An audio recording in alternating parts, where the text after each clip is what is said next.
It was old Europe when churches were very powerful. They had fancy clothes and spent too much money. At the same time, many people in the world were dying. The Black Death illness killed many people in cities, ending lives quickly. Meet Lorenzo. He is young and good looking. He loves to play games for money and he always wins. He has very good luck, but one day he beats the wrong person, Gerbino, the local bad guy who dresses like he's from old times. Making things worse, Lorenzo likes a rich girl named Pampinea, but guess what? Gerbino wants her too. It's not just a love story with 3 people, it's a love story with 3 people, plus swords and money problems. It's like a funny love movie, but with knives instead of jokes. Lorenzo barely gets away from Gerbino's men. Why is he still alive, they ask. The next day, Lorenzo's friends tell him, people are looking for you. You need to leave town fast. Lorenzo should probably get on a horse and go quickly. Meanwhile, Gerbino tries to make Pampinea marry him. He says her father, who died, owed him money. Now Pampinea must pay the debt by becoming his wife. This forced marriage to pay money. In today's world, many business people would be getting married this way. Marry me, Gerbino tells her.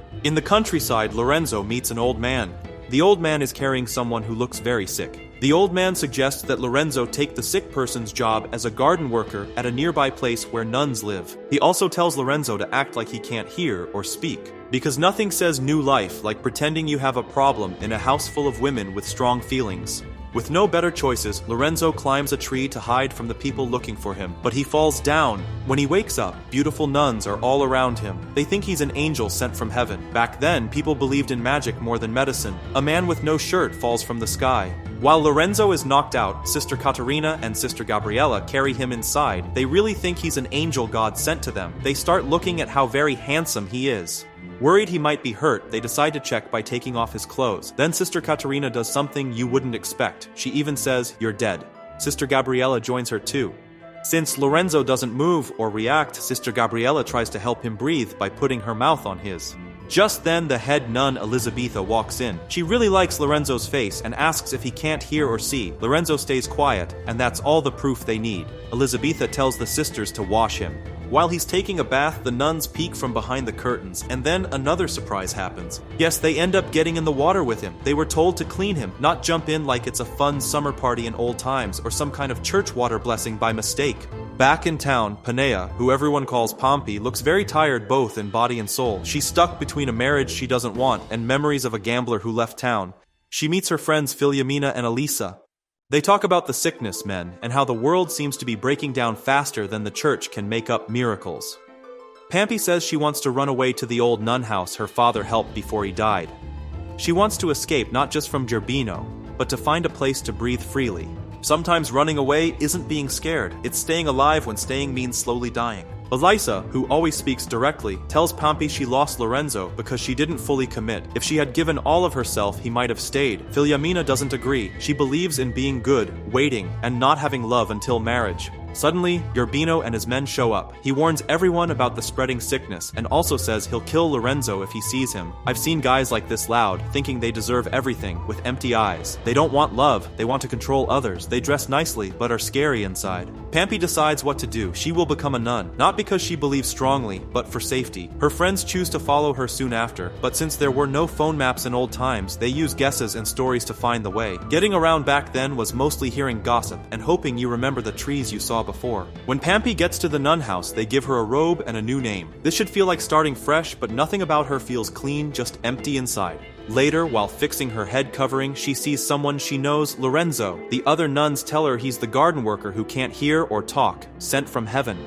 She doesn't speak or breathe, but inside, everything starts to burn with feeling. The next morning, Lorenzo is back in the garden, acting silent as usual. One of the nuns, yes, the one who already had her time with him, calls him over and basically asks him to meet her in the bushes for some private time. Sadly, Pampy sees all this from far away. Just like that, her dream breaks. Some heartbreaks don't make noise, they just quietly change how you see someone. Somewhere else, Gerbino is practicing with his sword, like someone showing off in old times. Suddenly, a young rich man arrives. Gerbino looks at him closely, sees his silk clothes, good manners, and clean hands, and thinks this count is not someone you can hurt without getting in trouble. So he plays along and says Pampy doesn't live there anymore. The count doesn't give up. He gets Pampy's location from a servant who talks too much. No security system is stronger than a bored servant with too many secrets to share. Back to Lorenzo, who just finished another quiet day in the garden. Two nuns show up bringing food and drinks, but let's be honest, that's not why they're really there. Word got around about what happened in the bushes with the other sister, and now it's their turn. Lorenzo is still pretending he can't hear or talk until, well, at that point, even being silent has its limits. He came to the convent to hide but ended up running a full-time special service. The scene changes to Pampy's friends Elissa, Filiamina, Diono, and Dino on their way to the nun house. While walking, Filiamina proudly says that she and Diono have never slept together. "We're saving ourselves," she says, holding her head high. Diono? Well, he looks less happy about it. As the group walks, Diono and Dino fall behind. That's when two village girls show up, playful and flirty. They offer something they call fresh and sweet. The guys follow them. Curiosity wins. It turns out they were talking about fresh cow's milk right from the cow. There it is, fresh milk. I love it. But things don't stop there. Things get more serious, and yes, they end up sleeping with the girls. But then suddenly Filiamina walks in and catches them in the act. She gets very angry at Diono, who panics and blurts out, "I was just drinking milk." Back at the nun house, a group of nuns, including Pampy, are seen carrying bathwater for Lorenzo. And yes, Pampy's not exactly happy about it. Watching the other nuns make a fuss over him makes her feel something ugly inside. Lorenzo doesn't realize it's Pampy who throws water on him. He just stands there, not understanding what's happening. After the bath, things get even more complicated. Lorenzo is brought straight to the head nun's private room, and let's be honest, it's pretty clear what's about to happen next. The scene changes. We see the Count and his men on the road heading toward Pampy, but surprise Gerbino's men found out about their trip. Luckily for the Count, he has a secret weapon. "Get me that," he says. It turns out not everyone back then knew about guns, and the Count isn't here to play fair. Meanwhile, back with Pampy's friends, they're resting at a camp trying to sleep, except for Diono, who's busy talking in his sleep about hooking up with angels. Yeah, real smooth. Filiamina, hearing every word Diono says in his sleep, is very upset. "You filthy, disgusting," and just like that, the dream is over. Meanwhile, back at the nun house, Pampy is still watching Lorenzo closely. She's tired of seeing him treated like some shared prize. Wanting to get closer, she finds a reason bringing him food after work. But she doesn't want him to know who she is, so she covers her face and blindfolds Lorenzo too. Before he can react, she leans in and kisses him. And just like that, she's gone. No words, no games, nothing else, leaving Lorenzo confused, breathless, and very curious about the mystery nun who didn't stay around. No names, no promises, just a kiss in a life full of emotional problems. Classic. Filiamina has had enough. She punishes Diono by making him walk alone. Tired of being controlled, Diono finally gets angry and walks off into the woods. Filiamina waits, then follows him. Deep in the forest, she catches up and tries to make peace. She talks about wanting something real, something serious, but Diono finally speaks his truth. He's been holding back too long. As a grown man with normal feelings, he's just tired. Things get quiet. Filiamina leans in, gently touches her lips to his. The air changes. Maybe it's guilt, maybe it's some bad spirit whispering in their ears. Either way, they lose control. They fought against temptation for days. Nature took just 5 minutes to break them. Since it was their first time, well, let's just say things ended pretty fast. Filiamina pulls back, confused, looking at her hand like, what is this sticky mess? But before she can even think about it, they're attacked by forest bandits, dragged off and taken to the bandits' hideout, and surprised their friends are already there, tied up like prizes. Yes, even Elissa. The bandit leader, creepy and way too sure of himself, tells Filiamina and Elissa that if they want to be treated like queens, they'll have to do what he wants. Filiamina rejects him right away. No hesitation, no games. But Elissa plays it differently. She looks interested, dangerously interested. She slowly walks up to the bandit leader and then she starts teasing him. The bandit leader, clearly overwhelmed, can't resist. And well, they end up sleeping together. After that, Elissa came to Filiamina with a clever plan. They would do a dance together to distract the bandits and help everyone escape. At first, Filiamina said no because, she had pride. But seeing their friends tied up like bags of sadness at the bandits' place, Filiamina sighed and agreed. The two began dancing for the bandits in a way so sad that even the trees seemed embarrassed. Right in the middle of this show, Elissa made things more interesting. She challenged all the bandits to take out their swords and promised something special for whoever had the biggest one. It turned out there was one unlucky bandit whose weapon was quite small. Filiamina and Elissa quickly made fun of him. "That's very small," they said. All the other bandits laughed very hard, then started fighting with each other, and boom, this created the perfect chance. Filiamina and the others ran away, disappearing into the woods while the bandits were still busy measuring and feeling shame. Honestly, I've seen more grown-up behavior at school talent shows. Back to Pampy, who was now very angry watching Lorenzo fooling around with everyone like a man with too many girlfriends.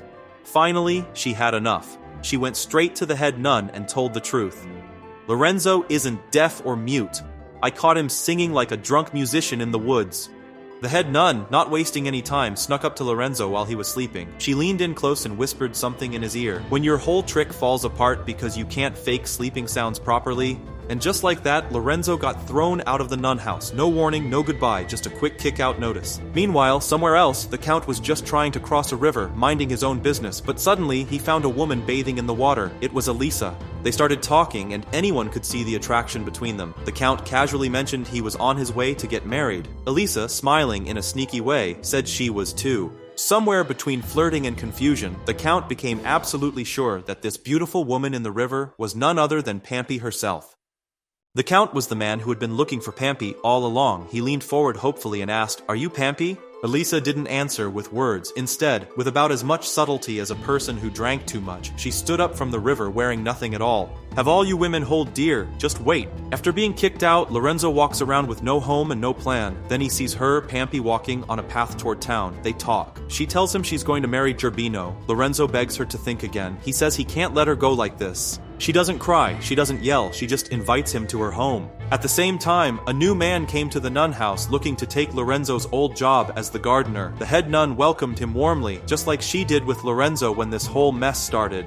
But this guy didn't pretend to be deaf. He didn't pretend to be mute. He told the truth, loud and clear. And the head nun, she was so happy. Finally, someone honest in a place built on secrets. As a reward for his honesty, he got a very special gift. If you lie about your sins, you get kicked out. If you tell everything, you get a free spa day. Back to Lorenzo and Pampy. They finally arrived at Pampy's family house, and Lorenzo felt out of place right away. The walls were too clean, the air was too rich, and the future plans were way too sad, especially after hearing that Pampy was going to marry Gerbino. Feeling small and completely beaten, Lorenzo turned to leave, but Pampy stopped him softly, asking him to stay just one more night. During dinner, with feelings so thick you could cut them with a dull spoon, Lorenzo finally opened up. He talked about a mystery nun he had fallen for at the convent, someone who made him feel safe and at peace. He didn't say names, he didn't have to. Pampy listened, her heart beating fast. She realized he was talking about her. With a sudden burst of courage, she said, "If you really remember that moment, maybe you can prove it." She leaned in close, letting Lorenzo read her lips just like back at the nun house, and then bam, Gerbino and his men kicked in the door. The door flew open because apparently love stories now have hitmen. Seeing Lorenzo even daring to breathe near Pampy, Gerbino became very angry. He was ready to kill Lorenzo right there on the spot. But Pampy stepped in. She made a deal. She would marry Gerbino, but only if Lorenzo was set free. After Lorenzo was thrown into the dungeon, Pampy, boiling with anger, demanded that Gerbino release him right away. Only then, she said, would she call the priest for their wedding. And when Lorenzo was finally freed, surprise, the priest turned out to be none other than the same man who took Lorenzo's job as the new gardener at the convent. Pampy and Gerbino began their confession counseling with the priest. You know, those old wedding rules nobody asked for. Pampy went first. She explained her true feelings, that she was deeply in love with Lorenzo and desperately wanted a way out of marrying Gerbino. The fake priest, trying not to show how uncomfortable he felt, advised her to stay with Gerbino anyway. Pampy, feeling trapped, hesitated. Seriously, advisors say trust the process, but they never mention the process might be awful. Meanwhile, Gerbino confessed proudly, listing every crime you can think of: robbery, murder, threats, you name it. Hearing all that, the priest realized he needed to think of something clever fast. So he suggested a condition. If you want to marry Pampy, you must not have any physical activities for 30 days to clean your soul from your sins. Gerbino agreed through clenched teeth and possibly internal pain. 30 days without they might as well have sentenced him to death right there. Back to Lorenzo, still stuck in the dungeon and about to become a dead man. Two of Gerbino's men came to him with weapons in hand, but instead of killing him right away, they whispered, "Look, we don't really want to kill you. If you promise to keep quiet, we'll let you go." But luckily, really luckily, out of nowhere, Lorenzo showed up. He was riding his horse like he was lost. He looked like a rich man from old times. The Count appeared and asked Lorenzo very nicely if he could tell him how to find Pampy's father's big house. Lorenzo, who didn't know any better, told the Count everything. The Count thanked him many times. Finally, the big day came, Gerbino and Pampy's wedding. And guess who was the priest at the wedding? Yes, our favorite fake priest who was also a gardener. The wedding went on for too long because the priest kept doing meaningless ceremonies, long prayers, and awkward quiet moments. Gerbino was already sweating through his nice clothes and was about to get very angry. The priest finally said, "Congratulations, you are now married." These words felt heavier than death itself. But before Gerbino could feel happy, boom! The Count rushed into the room with real guns this time. He wasn't there to celebrate. He came for revenge because Gerbino had killed all his men. Lorenzo also showed up because every good drama needs all its characters. The Count pointed his old-style gun at Gerbino, who quickly backed away. Meanwhile, Lorenzo jumped into action and started fighting with Gerbino's men. When the Count saw Lorenzo punching the bad guys, he thought they were on the same team. That's how friendships worked in those days. Without saying anything, the Count and Lorenzo became partners, and the fight spread across the yard. One by one, they beat Gerbino's men. No second chances. Finally, the Count knocked the sword out of Gerbino's hand.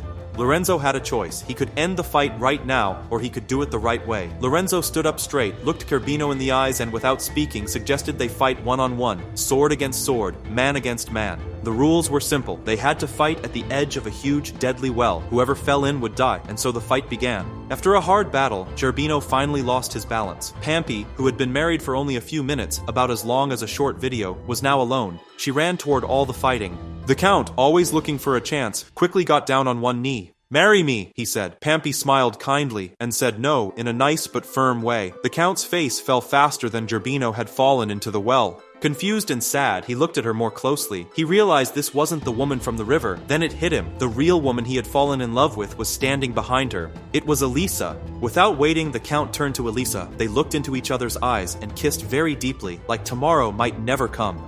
Meanwhile, Lorenzo, who didn't understand anything, because he's Lorenzo, had already walked away by himself. Pampi saw him leave and ran after him. The movie ends with Pampi finally ready to choose her own future and the man she loves. No more lies, no more fake promises, just two hurt people choosing each other anyway. Sometimes being happy ever after just means surviving long enough to love again. What's the lesson here? Pretend long enough and maybe you'll make it through. Lorenzo wasn't a hero. He was scared and lost. He was making things up as he went along, and somehow that was enough. Maybe that's what life is, not being perfect or having all the answers. It's just waking up each day and choosing to keep going, choosing to be seen even when it scares you. If you've ever faked a smile, stayed when you should have left, or felt invisible even when surrounded by people, you're not alone. Your broken parts aren't weakness. They're proof you're still fighting. Maybe real winning isn't about victory. It's about surviving with your heart still a little bit open. So don't wait for the perfect moment. It doesn't exist. Start anyway. Messy, afraid, not finished. Just start. If you watched until now, thank you. Not because I need you to like me, okay, maybe a little, but because broken people telling broken stories to other broken people, maybe that's what keeps us going.